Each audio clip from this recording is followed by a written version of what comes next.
Good morning. மின்காந்தவியல் பகுதி 2 நம்ம இன்னைக்கு பார்க்க போறோம். பகுதி 1 நம்ம ஏற்கனவே பார்த்துருக்கோம். காந்தவியல் பாடத்துல பார்த்துட்டு இருக்கிறது வந்து பாடம் 3. 3வது பாடத்துல பகுதி 2 பார்க்கிறோம். மின்காந்தவியல். இந்த பாடத்துல காந்த பொருட்கள், காந்த குறியீடுகள் மற்றும் பண்புகள் இதை பத்தி பார்க்க போறோம்.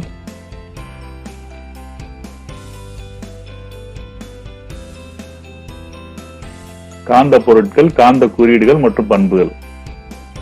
காந்த மூலப்பொருட்கள் தன்னுள் காந்த கோடுகள் ஊடுருவும் தன்மையை பொறுத்து வகைப்படுத்தப்படுகிறது. அதாவது ஒரு காந்த மூலப்பொருட்கள் அந்த தன்னுள்ள வந்து காந்த கோடுகள் ஊடுருவும் தன்மையை பொறுத்து வகைப்படுத்தப்படுது. அது என்னன்னு பார்த்தோம்னா டயா காந்த பொருட்கள், பாரா காந்த பொருட்கள், பெர்ரோ காந்த பொருட்கள், இதெல்லாம் அந்த தன்மையை பொறுத்து வகைப்படுத்தப்பட்டிருக்கு. 3 வகைப்படுத்தப்பட்டிருக்கு. டயா காந்த பொருட்கள். டயா காந்த பொருட்கள்னா என்ன அப்படின்னு பார்த்தோம்னா காந்தத்தால் விலக்கப்படும் பொருட்கள் டயா காந்த பொருட்கள் எனப்படும். காந்தம் வந்து விலக்குறது, அதாவது ஏத்துக்கிறது, விலக்குற பொருட்கள் வந்து டயா காந்த பொருள் அப்படின்னு சொல்றோம். இதுக்கு எடுத்துக்காட்டு பார்த்தோம்னா துத்தநாகம், தாமிரம், பாதரசம், வெள்ளி, பிஸ்மத், காரியம், கந்தகம், கண்ணாடி, மரம் போன்றவை வந்து காந்தத்தால் விலக்கப்படும் பொருட்கள். காந்தம் ஏத்துக்கிறது. இவ்வகை பொருட்களில் காந்த கோடுகள் ஊடுருவும் தன்மை ஒன்றை விட குறைவாக இருக்கும். காந்த ஊடுருவும் தன்மை வந்து ஒண்ணுங்கிற அளவு 1 விட குறைவா இருக்கும்.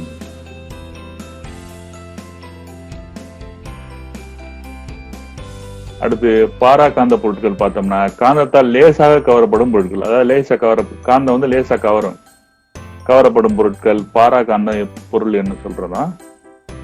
இதுக்கு எடுத்துக்காட்டு பார்த்தோம்னா அலுமினியம், பிளாட்டினம், மெக்னீசியம் போன்றவை. இதெல்லாம் வந்து அலுமினியம், பிளாட்டினம், மெக்னீசியம்ங்கிறது வந்து காந்தத்தால் லேசா கவரப்படும், லைட்டா. இவ்வகை பொருட்களின் ஊடுருவும் தன்மை ஒன்றை விட சற்று அதிகமா இருக்கும். ஏற்கனவே பார்த்தோம் 1 விட கம்மியா இருக்கு. இந்த பாரா காந்தத்துல 1 விட அதிகமா இருக்கும். பெர்ரோ காந்த பொருட்கள் பார்த்தோம்னா காந்தத்தால் வலுவாக ஈர்க்கப்படும் பொருட்கள். காந்தத்தால நல்லா ஈர்க்கக்கூடிய பொருட்கள் வந்து பெர்ரோ காந்த பொருட்கள் எனப்படும். இதுக்கு எடுத்துக்காட்டு பார்த்தோம்னா இரும்பு, நம்ம காந்தத்தால் பிடிக்கப்படக்கூடிய பொருட்கள் இரும்பு, நிக்கல், கோபால்ட் இதெல்லாம் சொல்லலாம். இவ்வகை பொருளை வந்து ஊடுருவும் தன்மை வந்து மிகவும் அதிகம். ஊடுருவும் தன்மை வந்து கவரப்படக்கூடிய பொருட்களை ஊடுருவும் தன்மை வந்து ரொம்ப அதிகம். பல 100லிருந்து 1000 வரை வேறுபடும். அதிக ஒப்பீட்டு ஊடுருவும் தன்மை, குறைந்த பெயர்ச்சி கொண்ட எளிதில் காந்தமாகும் பொருட்கள் மிருதுவான பெர்ரோ காந்த பொருளாகும். அதிக ஒப்பீட்டு ஊடுருவும் தன்மையும் குறைந்த கொயர்ச்சி விசை கொண்ட எளிதில் காந்தமாகும் பொருட்கள் மிருதுவான பெர்ரோ காந்த பொருட்கள் ஆகும். குறைந்த ஒப்பீட்டு ஊடுருவும் தன்மையும் அதிக கொயர்ச்சி விசையும் கொண்ட பொருட்கள் காந்தமாவது கடினமாகும். காந்தத்தன்மையை தக்க வைத்துக் கொள்ளும் பொருட்கள் பெர்ரோ காந்த பொருட்கள் ஆகும். காந்தத்தன்மை தக்க வச்சுக்கிற பொருட்கள் வந்து பெர்ரோ காந்த பொருள்கள் என்று பொதுவாக சொல்லப்படுது. அடுத்து காந்தவியல் விளக்கங்கள்ல இந்த காந்தவியல் பத்தி விளக்கங்கள் நிறைய இருக்கு. அதுல ஃபர்ஸ்ட் பார்த்தோம்னா மேக்னெட்டிக் ஃபீல்டு, காந்த புலம். காந்தத்தை சுத்தி காந்தத்தின் தன்மை எந்த எல்லை வரை உணரப்படுகிறதோ அது காந்த புலம் எனப்படும். இந்த காந்தன்னு ஒண்ணு எடுத்தோம்னா அந்த காந்தத்தை சுத்தி அது எந்த எல்லை வரை உணரப்படுகிறதோ, அந்த காந்த ஈர்க்கக்கூடிய சக்தி எந்த எல்லை வரை உணரப்படுகிறதோ அது காந்த புலம் ஆகும். காந்த புலத்தின் தன்மையை அதன் வலிமையாகவும் திசையாகவும் அறிகிறோம். காந்த புலத்தின் தன்மைங்கிறது அதன் வலிமையும் திசையாலும் அறிகிறோம்.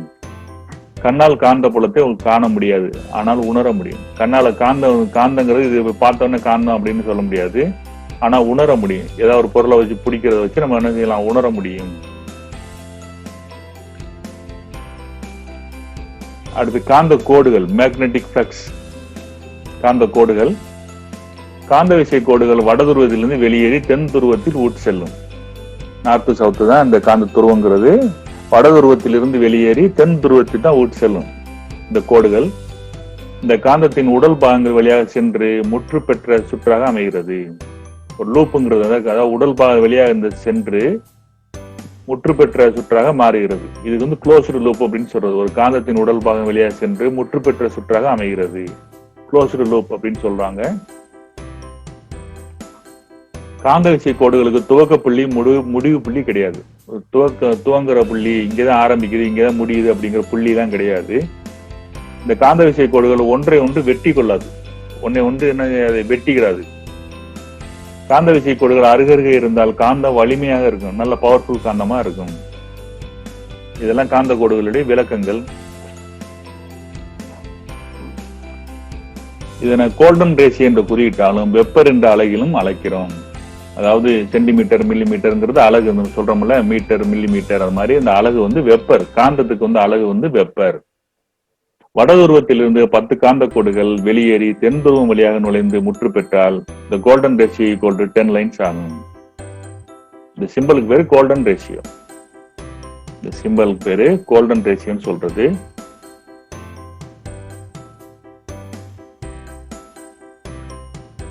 காந்த கோடுகளின் அடர்த்தி, மேக்னெட்டிக் பிளக்ஸ் டென்சிட்டி. காந்த புலத்தின் ஒரு சதுர மீட்டர் பரப்பளவில் உள்ள மொத்த காந்த கோடுகளின் எண்ணிக்கை காந்த கோடுகளின் அடர்த்தி ஆகும். காந்த கோடுகளின் அடர்த்தினா இதுதான், ஒரு சதுர மீட்டர் பரப்பளவுல மொத்த கோடுகளின் எண்ணிக்கை காந்த கோடுகளின் அடர்த்தி. B equal to golden ratio divided by A weber per millimetre அப்படிங்கிற இந்த ஈக்குவேஷன்ல நம்ம கண்டுபிடிக்கலாம். அடுத்து பெர்மியபிலிட்டி அப்படின்னு சொல்றது. பெர்மியபிலிட்டினா என்னன்னு கேட்டோம்னா, காந்த பொருளின் காந்த பாயம் என்பது ஒரு பொருளின் உற்பத்தியாகக்கூடிய காந்த தன்மைக்கும் காற்றில் உள்ள காந்த தன்மைக்கும் உள்ள விகிதமே பெர்மியபிலிட்டி ஆகும். பெர்மியபிலிட்டிங்கிறது அந்த ஒரு இங்கிலீஷ் நேம். அது இந்த காந்த பொருளின் காந்த பாயம் என்பது ஒரு காந்த பாயம் என்பது ஒரு பொருளின் உற்பத்தியாகக்கூடிய காந்த தன்மைக்கும் சுற்றிலுள்ள காந்த தன்மைக்கும் உள்ள விகிதமே பெர்மியபிலிட்டி ஆகும். இதன் அலகு மியூ ஆகும். இதன் அலகு வந்து பெர்மியபிலிட்டி அலகு வந்து மியூன்னு சொல்லலாம். Permeability equal to mu equal to B by H, காந்த செறிவு டிவைடட் பை காந்த புல அடர்த்தி. அடுத்து பொருட்களின் ஊடுருவும் திறனுக்கும் காற்றின் ஊடுருவும் திறனுக்கும் இடையேயான விகிதம் ஒப்பீட்டு ஊடுருவும் திறன் என்ன சொல்லலாம், ரிலேட்டிவ் பெர்மியபிலிட்டி எனப்படும். இதுக்கு பேரு.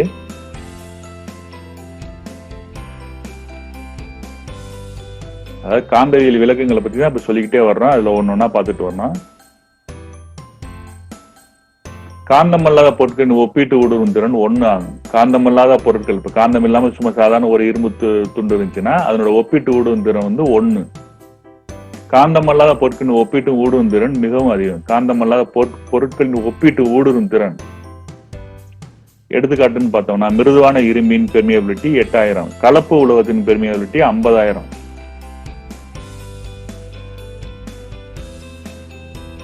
அடுத்து மேக்னெட்டிக் மோட்டிவ் ஃபோர்ஸ் MMF, காந்த இயக்கு விசை. காந்த சுற்றில் காந்த கோடுகளை உண்டாக்க தேவையான விசைக்கு காந்த இயக்கு விசை என்று பெயர். ஒரு காந்த சுற்றுல காந்த கோடுகளை உண்டாக்க தேவையான விசை, காந்த கோடுகளை தேவையான விசைக்கு வந்து காந்த இயக்கு விசை என்று பெயர். MMF மேக்னெட்டோ மோட்டிவ் ஃபோர்ஸ் அப்படின்னு சொல்லலாம். காந்த இயக்கு விசையானது உள்ளகத்தின் மீது சுற்றப்பட்ட ஒரு கம்பி சுற்றின் எண்ணிக்கை மற்றும் அந்த காந்த பய மின்னோட்டத்தின் பெருக்கல் பலனாகும். இது ஒரு கணக்கீடு. அதிக சுற்றுகளும் அதிக மின்னோட்டம் இருந்தால் காந்தமாக்கும் தன்மை அதிகரிக்கும். MMF equal to NI ampere turns. இது ஒரு ஈக்குவேஷன். அடுத்து காந்த தடை. ஒரு காந்த சுற்றில் காந்த கோடுகள் கடந்து செல்ல தரப்படும் எதிர்ப்பு காந்த தடை எனப்படும். ஒரு காந்த சுற்றில் காந்த கோடுகள் கடந்து செல்ல தரப்படும் எதிர்ப்பு காந்த தடை எனப்படும். தேனிரும்பு, எஃகு போன்ற காந்த பொருட்களின் காந்த தடை ரொம்ப குறைவா இருக்கும். காந்தமாகாத பொருட்களின் காந்த தடை அதிகமா இருக்கும். காந்த தடை பெர்மியபிலிட்டிக்கு எதிர்விகிதத்தில் இருக்கும். காந்த தடை பெர்மியபிலிட்டிக்கு எதிர்விகிதத்தில் இருக்கும். இது இந்த ரேஷியோ மூலம் நம்ம பார்த்துக்கலாம். L ஈக்குவல் டு காந்த பாதை நீளம், ஏண்டா காந்த பாதையின் குறுக்கு வெட்டு பரப்பளவு. காந்த நடுநிலை அச்சு, மேக்னெட்டிக் நேச்சுரல் ஆக்சிஸ். காந்த அல்லாத மின்காந்த மையத்தின் வழியாக காந்த அச்சுக்கு செங்குத்தாக கற்பனை கோடு அந்த காந்த அச்சுன்னு சொல்றது. ஒரு கற்பனை கோடு தான் காந்த அச்சுன்னு சொல்றது. காந்த சக்தியின் பூரிதம், இது ஒரு இது விளக்கம் தான் இருக்கு. இரும்பு உலகத்தின் மீது சுற்றப்பட்ட மின் கம்பி வழியாக மின்சாரம் பாயும் போது, இது நம்ம படிச்சிருக்கோம் ஏற்கனவே, சின்ன வயசுல இருந்து படிச்சிருப்போம். ஒரு இரும்பு கம்பி மேல மின் கம்பி வழியாக மின்சாரம் பாயும் போது இரும்பு காந்தமாயிருது. ஒரு சாதாரண இரும்பு கம்பி எடுத்து அதுல இருந்து மின்சாரத்தை பாய்ச்சினோம்னா அந்த கம்பி வந்து காந்தமாயிருது, மின்காந்தமாயிருது. கடத்தின் வெளியே பாயும் மின்சாரத்தின் அளவு அதிகரிக்க காந்த சக்தி அதிகரிக்கும். அந்த கம்பியில மின்சாரம் அதிகரிக்க காந்த சக்தியும் அதிகமாகும். ஒரு குறிப்பிட்ட அளவிற்கு மேல் மின்சாரத்தின் அளவு அதிகரித்தாலும் காந்த சக்தி அதிகரிக்காது, நிலையாக நின்றுவிடும். எவ்வளவுதான் கரண்ட் கொடுத்தாலும் ஒரு குறிப்பிட்ட இதுக்கு மேல அதிகரிக்காது. மின்சாரத்தின் அளவு எவ்வளவு கொடுத்தாலும் அதுக்கு மேல வந்து அதிகரிக்காமல் ஒரு நிலையா அந்த காந்த சக்தி வந்து நின்றும். இந்த நிலைக்கு காந்த சக்தியின் பூரிதம் என்று சொல்லலாம். காந்த சக்தியின் பூரிதம், இது ஒரு விளக்கம். தாங்கி கொண்ட காந்த சக்தி. இரும்பு உள்ளகத்தின் மீது சுற்றப்பட்ட மின்கம்பி வழியாக மின்சாரம் பாயும் போது இரும்பு காந்தமாயிருது. ஏற்கனவே பார்த்தோம். அதுக்கு உள்ள படம் தான் கீழே போட்டிருக்கு. ஒரு இரும்பு உள்ளம்னா ஒரு கம்பி, ஒரு இரும்பு கம்பி. அந்த இரும்பு கம்பியில மின்சாரம் பாயுது. அந்த கம்பி இந்த சுத்து கொடுத்துருக்கோம். மின்சாரத்தை நம்ம செலுத்தினோம்னா மின்சாரம் செலுத்துவது அந்த இரும்பு வந்து காந்தமாயிருது. இது வந்து பேசிக் கான்செப்ட். மின்சாரம் செலுத்துவதை நிறுத்திவிட்டால் காந்த சக்தியின் அளவு குறைந்து பூஜ்ஜியத்திற்கு வராமல் சிறிதளவு காந்த சக்தி இருக்கும். மின்சாரம் செலுத்துறதை நம்ம நிறுத்திட்டோம்னா, இந்த மின்சாரத்தை கொடுக்காம இருந்தோம்னா அந்த காந்த சக்தி பூஜ்ஜியத்திற்கு வராமல் சிறிதளவு காந்த சக்தி வந்து தங்கி இருக்கும்.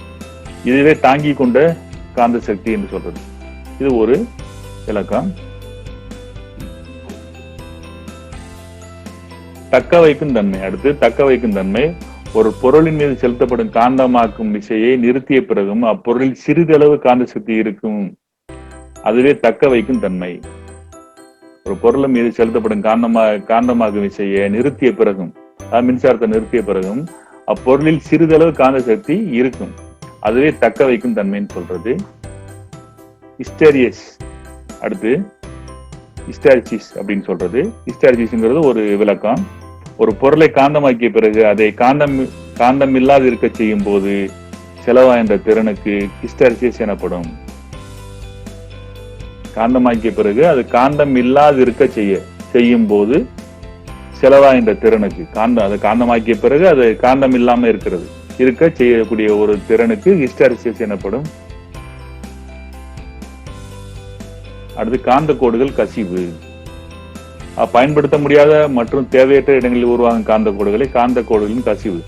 பயன்படுத்த முடியாத ஒரு தேவையற்ற இடங்களில் உருவாகும் காந்த கோடு, அது காந்த கோடுகளின் கசிவு என்று சொல்லலாம். ஒரு மின்மாற்றியில உள்ளகம் வழியாக செல்லாமல் மின்காப்பிற்கு எண்ணெய் வழியாக செல்லும் காந்த கோடுகள் காந்த கோடின் கசிவுன்னு சொல்லலாம்.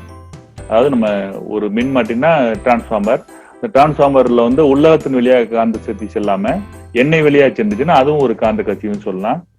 கொயர்சிவிட்டி அடுத்து வந்து ஒரு விளக்கம். ஒரு பொருளின் காந்த சக்தியை பூஜ்ஜியத்திற்கு குறைக்க தேவையான காந்தமாக்கும் விசையை கொயர்சிவிட்டி அப்படிங்கிறோம். ஒரு பொருளை காந்த சக்தியை பூஜ்ஜியத்திற்கு குறைக்க தேவையான எதிர்காந்தமாக்கும் விசையை கொயர்சிவிட்டி அப்படின்னு சொல்லலாம். இதோட போதும். மீண்டும் அடுத்த இந்த பாடத்துல அடுத்த மிச்சத்தை பார்க்கலாம். நன்றி, வணக்கம்.